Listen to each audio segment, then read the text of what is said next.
Hello, folks. Today we're going to talk about 3 things that every aspiring survivalist should know. First thing we're going to talk about is a DIY sleep pad that I designed myself, patent pending. All right, gets the job done perfectly, and it's well thought out. And who knows? Maybe I will patent it and try to sell it. I'd like to introduce you to my co-host, Teddy Bear. That's my wife's teddy bear, and she likes it outside, out here in the outside living room, and so that's where it's at. So, hello. The second thing I'm going to introduce you to today is my travel tool bag. All right. This is a very well put together tool bag. I always keep it in my bag. I specialize more in urban survival than I do necessarily in rural survival. However, I'm pretty good at rural survival also. We'll get into this in a minute. First thing I wanted to share with you, well, let's say you got yourself a lighter, but it ain't got no gasoline in it, all right? No butane, it's out, man. You can strike that until the cows come home, and I doubt you're gonna get it to light. So what do you do in a situation like this where you got a lighter that's out of butane, all right, but you still find yourself in need of a light? And maybe you're somewhere where it's not just convenient to go to a convenience store or whatever and pick up a new lighter. So how do you go about getting a light out of this lighter? Well, I'm going to share that with you. If you got yourself a piece of toilet paper, go ahead and wrap it up. All right. You take this end part off and you kind of nip it like that a little bit. And the reason why I did that is I want there to be little edges there. Okay, now what I'm going to do, try to get close to the camera. And you want to do this without getting any sparks. So when you start doing this, what you're doing is you're getting the flint out of that little flint nodule that's down there that strikes and ignites the butane. Well, you don't have any butane, but you still got flint and you still got steel and you got toilet paper. Now, I'd say, do this for about 30, 45 seconds and be very careful that you do not get a spark. All right? And it's easier than you think to get a spark when you're going like this. Let me see how much flint I got here.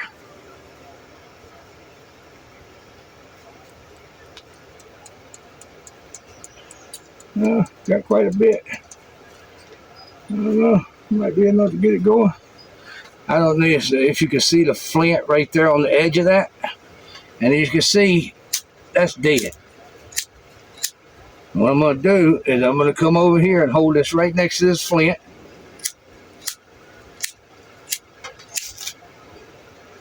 Almost. I went too soon. And that was a spark.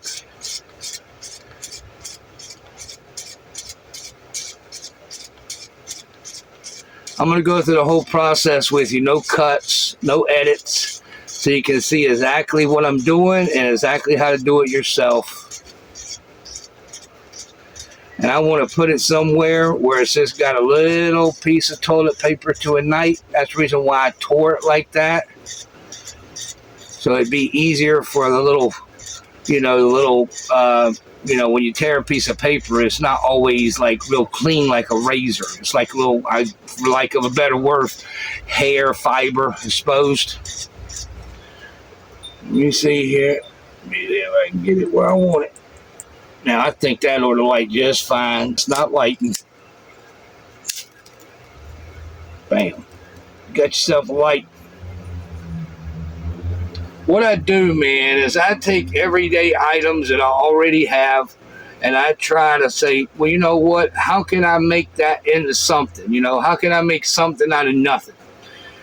And that's really the essence of the survival mindset.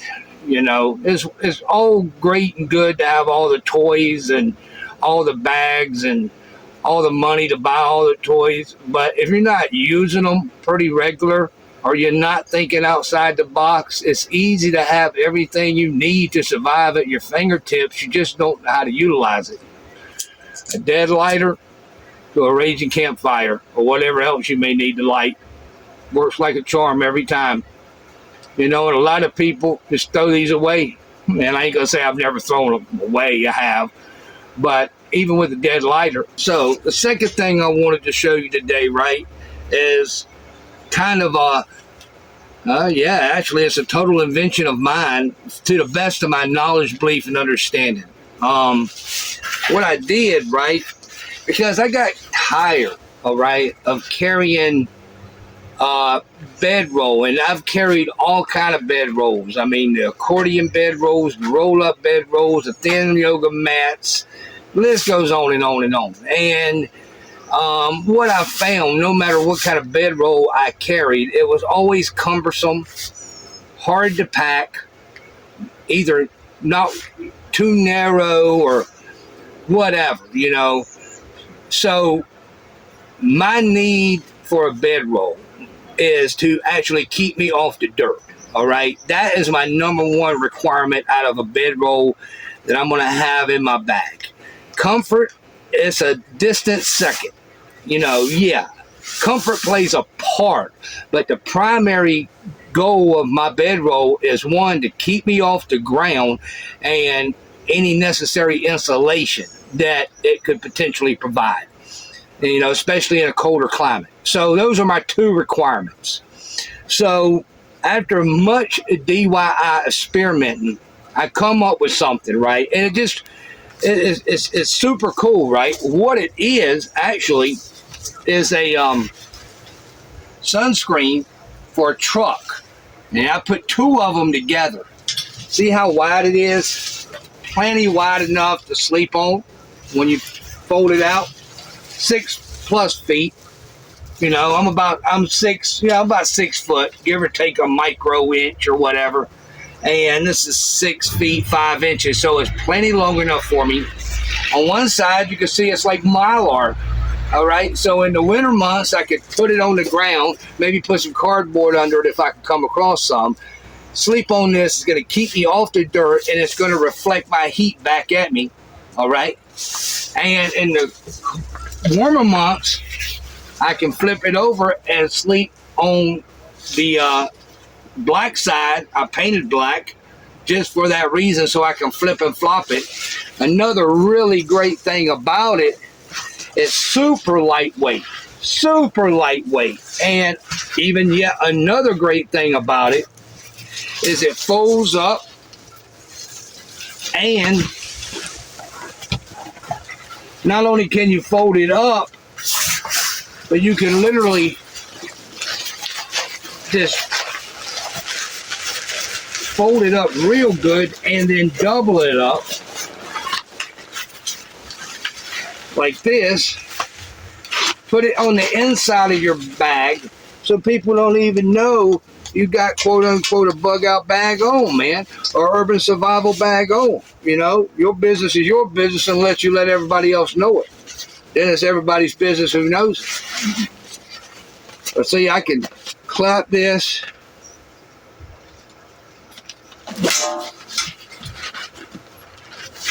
I think I can clap it.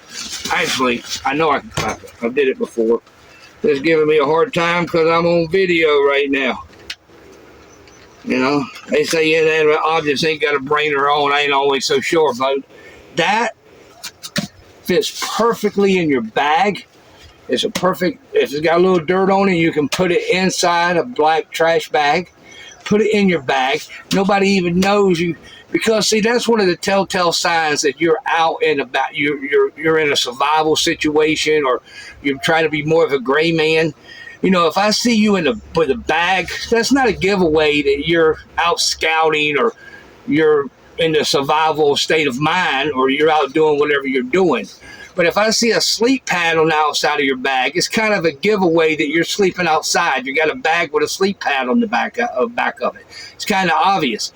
But if you got something like this, you could just put in your bag with an instant pop-up tent, one-man instant pop-up tent with a tarp in case of bad weather and a little lightweight wool blanket. You can put all that in your bag, all right, and just blend right in like you're walking down the street. This is really a phenomenal invention, and I've been piddling around with it now for a year or two, trying to get it just right, and this is just right. My original intent for this video was to do a cool stealth camp and a rundown house out in the woods that may be ghost infested. I don't know if it's ghost infested or not, but I was going to go find out. I was doing a construction project a couple of days ago, dropped something on my big toe, mangled my big toe. I knew better. It still happened anyway, and this kind of goes back to survival. You know, anything can happen while you're, you know, out in the backwoods or, you know, surviving in the middle of a huge urban area, you know. So having a good medical kit definitely would have come in handy. Good thing I could just finish doing what I was doing. I dropped it on my foot. I already know. I was like, it was bad, but I could still feel my toe and wiggle my toe, so I knew it wasn't broke. I finished doing what I was doing, came home, tucked my boot off. My big toe was mangled. Okay, so I will do that stealth camp.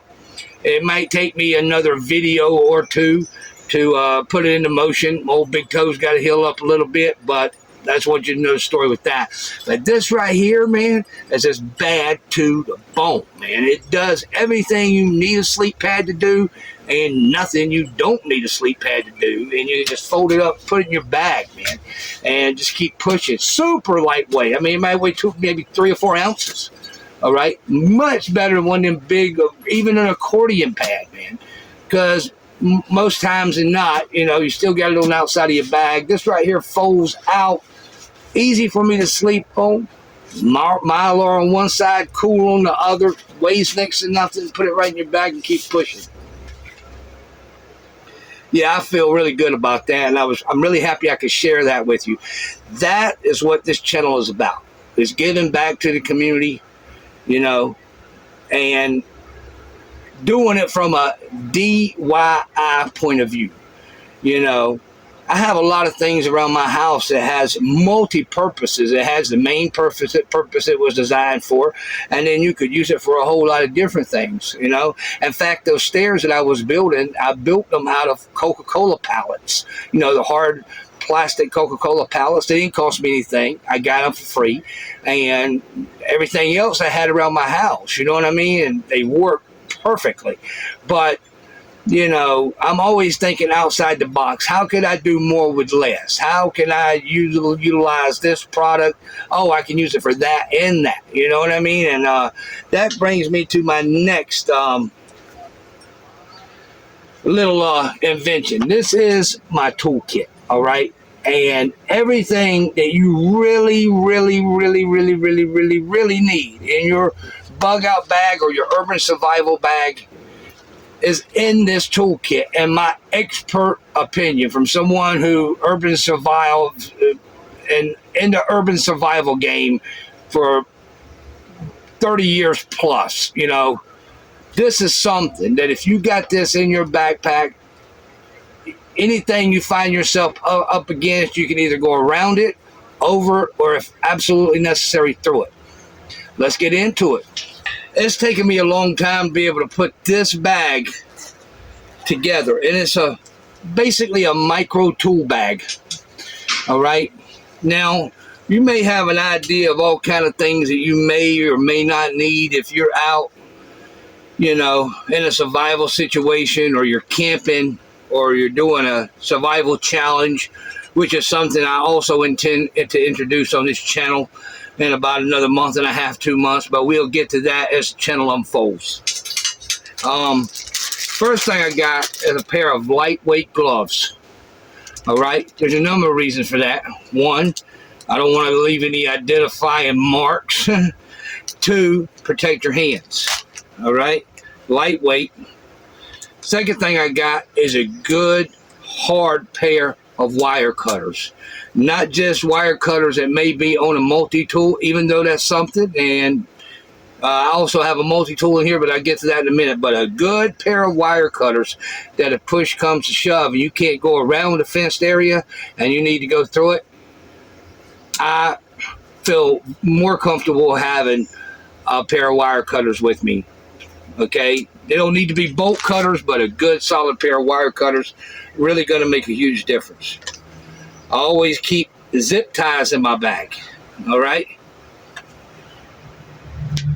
And I got the big zip ties wrapped up with duct tape and medium-sized zip ties wrapped up with duct tape in this bag.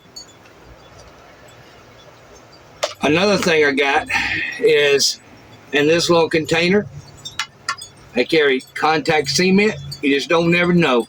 All right. And this right here is good for more than just one thing. Also got some more zip ties in here. Mini ones. Also got a needle and thread in here.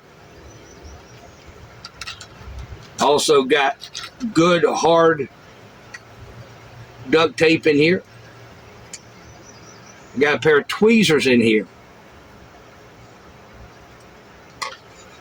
I got a stick of hot glue in here. I got a whole lot of safety pins because why not? You could also, you know, put them in something and twist them off, you know what I'm saying, and use it as a more permanent tie. Just to have them, they don't hardly weigh nothing, and it's worth having them if you do ever need them. I also got me a razor blade in here. All right. Makes really good clean cuts on things, and sometimes that's necessary, not a jagged cut. Why not have them? I have an opportunity to prepare for, you know, survival situation, and it doesn't weigh anything. What else do I got in here? I got a soap container here, and what I keep in here, one, is a glass breaker. You don't ever know what situation you might be in or what you might need until you need it. I like to think outside the box. What might I need to go over or around, or last case scenario, you know, worst situation through? Because if I'm moving and I'm in a high risk situation and something comes up, I can't let that little thing deter me from my objective, which is survival by any means necessary. I don't sugarcoat it. If I'm in a survival situation, unless you with me, you know, I can't allow you to get in my way. I got to keep moving forward one way or another. Now, this right here is a little handheld saw. And a lot of people, I've seen a lot of shows, these ain't no good, they suck. Yeah, well, if you're trying to build a fort in the woods, yeah, it's probably not your tool of choice. But to have it in a little repair kit, it's really good for sawing through plastic, small tree limbs, all kind of little odds and ends you might find along the way. It makes a good clean cut, and it is actually very effective if you use it for what it was designed for. It's not designed to be in a lumberjack's back pocket in case his chainsaw breaks down. He can keep sawing through that 10-foot diameter cedar, trees, whatever he's sawing through, oak trees sawing through. No, it's designed for what it's designed for, a pocket saw. And it's really good for plastic, PVC pipes. You don't ever know what you might need until you need it. It costs little and it weighs little, and it's worth having in my on-the-road survival toolkit all day, every day. I also have a good big lighter. Why not? Speaking of lighters, I carry this in my toolkit. It's flint and steel. The kind that you put lighter fluid in, and I'm pretty sure it ought to spark right up. But then again, you never know. Why not? It don't weigh nothing. It's good to have it. You don't never know what you're going to need until you need it. Now this right here is kind of the crown jewel of the operation. I had, for a number of years, I used a little micro mini all-in-one,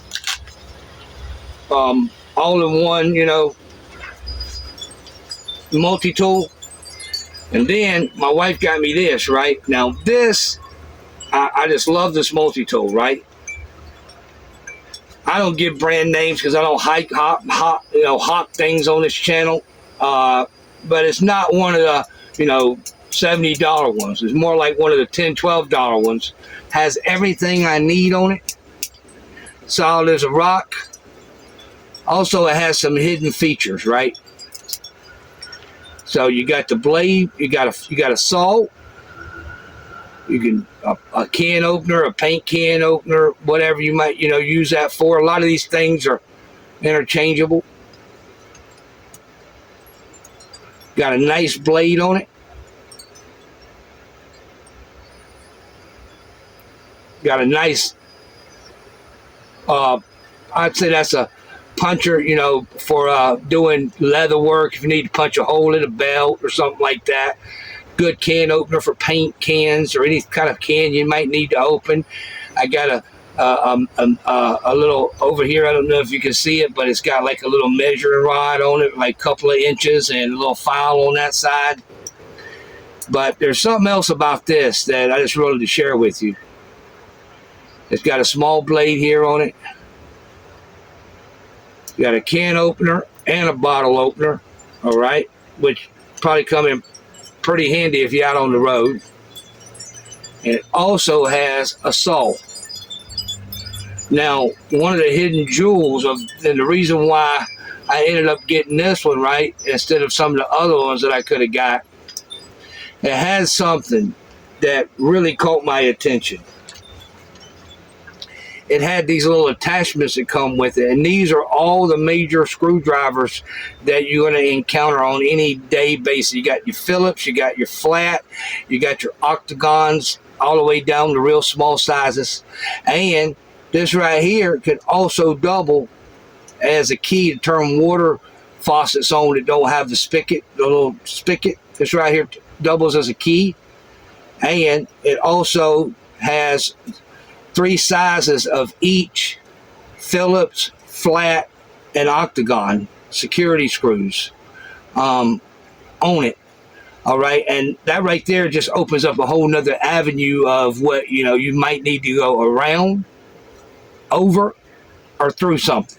And I like to have what I need in my backpack that I'll be able to deal with any kind of relatively simple or slightly complex issue that I'm going to come across. If I'm out and I'm moving from one place to another place, I'm moving and I have every intention to get there.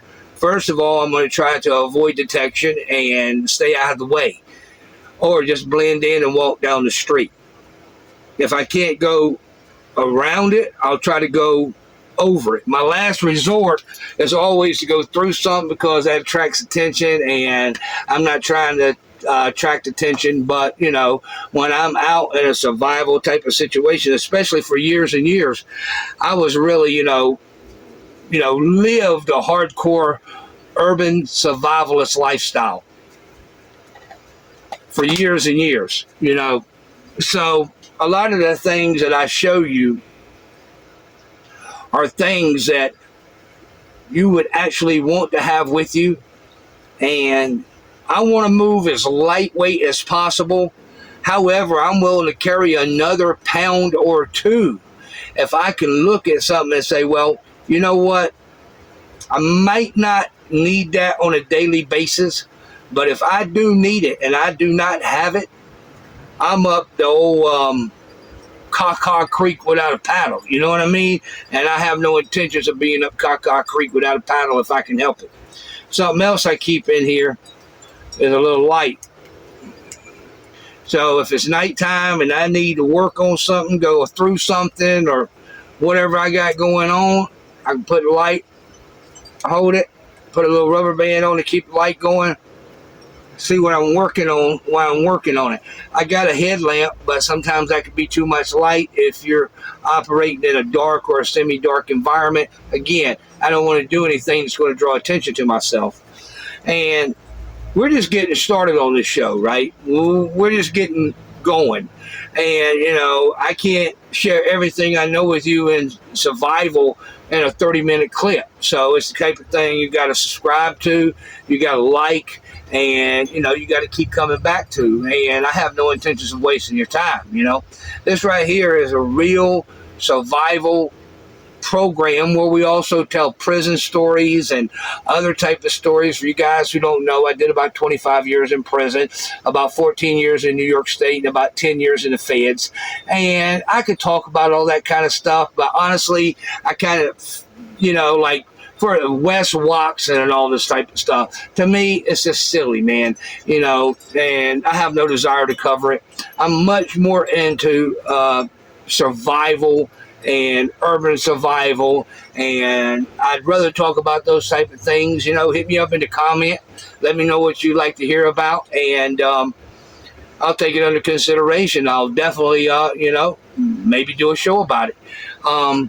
But you know, in the meantime, I just don't want to forget about all the men and women who are locked down in cold, dark, lonely places, and let them know, yeah, you're down, but you're not forgotten, because Big Mick Dog says so.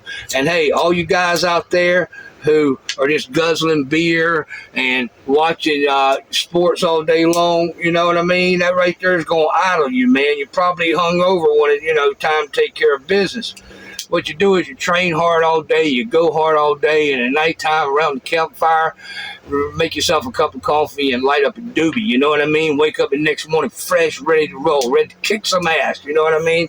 You know, it's easy for these alleged survivalists, right? You know, make little comments on all these weed smokers, they're stoned. Homeboy, I ain't stoned. I occasionally smoke marijuana. Okay, unlike you drinking a 6-pack or a 12-pack every night, okay? So get over yourself, right? Don't put no titles on me. If I want a title, I'll take the title myself and put it on myself, all right? I don't like people, oh, he's stoned and this and that. You don't know what the heck you're talking about. You're not even a good survivalist. You've never even been in a hardcore, I would say 90% of these guys who talk all this survivalist stuff on YouTube ain't never really been in a hardcore survival situation a day in their life. They got the money to buy bags and MRI bags and all that. Half of them don't even know what the heck they're talking about. Some of them do. And, you know, I ain't saying nobody's relevant, you know what I'm saying? But you got a lot of people who like to make cheap shots, you know, and they don't even know what the hell they're talking about. I lived this shit for decades, and everything I'm going to share with you on this show, other than if I'm telling you it's a story, but if I approach the situation seriously of what I just shared with you today, it's because it's serious, and not only is it serious, it works, all right?